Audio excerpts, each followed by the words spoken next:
They ruined it again.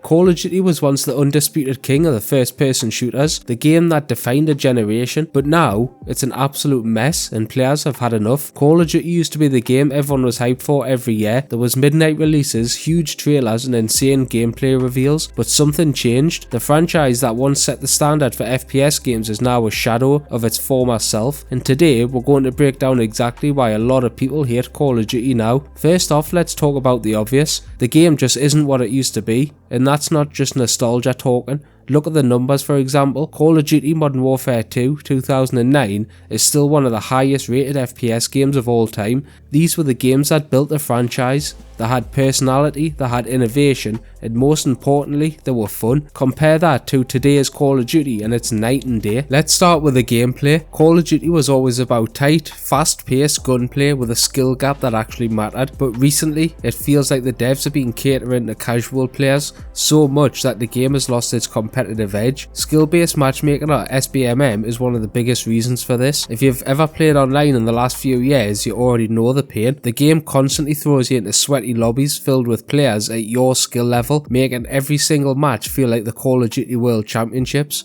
It's exhausting. Whatever happened to just hopping into a game and having a little bit of fun? But it doesn't stop there. The weapon balancing is all over the place, and let's not talk about the spawns. Some maps feel like they were designed by someone who hates the players. You spawn, take 3 steps and boom, you're dead.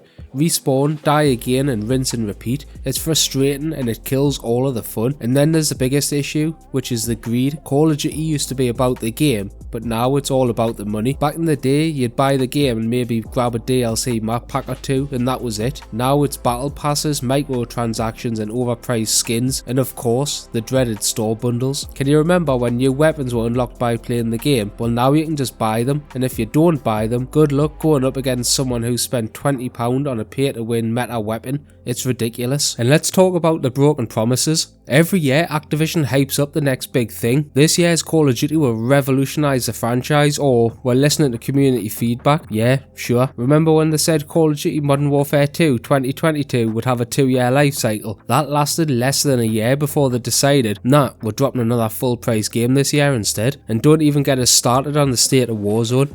It went from one of the best battle royales to an absolute dumpster fire.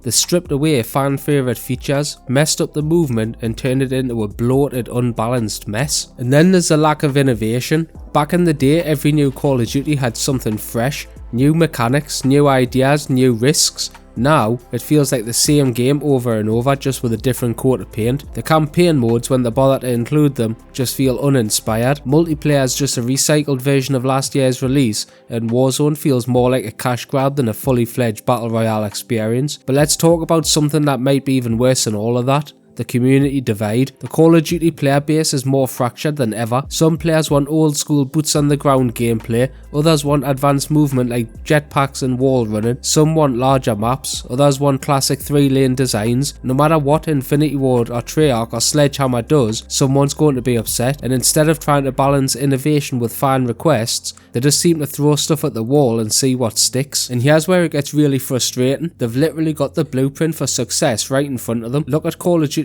past, look at what worked. Fans love the older titles for a reason, so why not build off that? Why does it feel like they're constantly ignoring what made Call of Duty great in the first place? But here's the real problem. We keep coming back. It's like a toxic relationship. Every year we say, that's it, I'm done. And then the new trailer drops, nostalgia kicks in and we think, maybe this time will be different. But it never is, because at the end of the day, Activision knows we'll buy it anyway. And as long as people keep spending money on microtransactions, they've literally got no reason to change. And let's be real, there's not really much competition at the minute. Battlefield 2042 fumbled hard, Halo Infinite had promised but it never reached the heights it could have, and other shooters come and go, but Call of Duty remains dominant because, despite its flaws, it's still the most accessible, well-known FPS on the market, and that's what Activision is banking on. So what's the solution? Can Call of Duty ever go back to what it was? Honestly, not unless something drastic happens. The only way things will change is if players stop buying into the bullshit. No more pre-orders, no more microtransactions, and no more rewarding bad behaviour, because right now Call of Duty isn't a game anymore, it's a business model.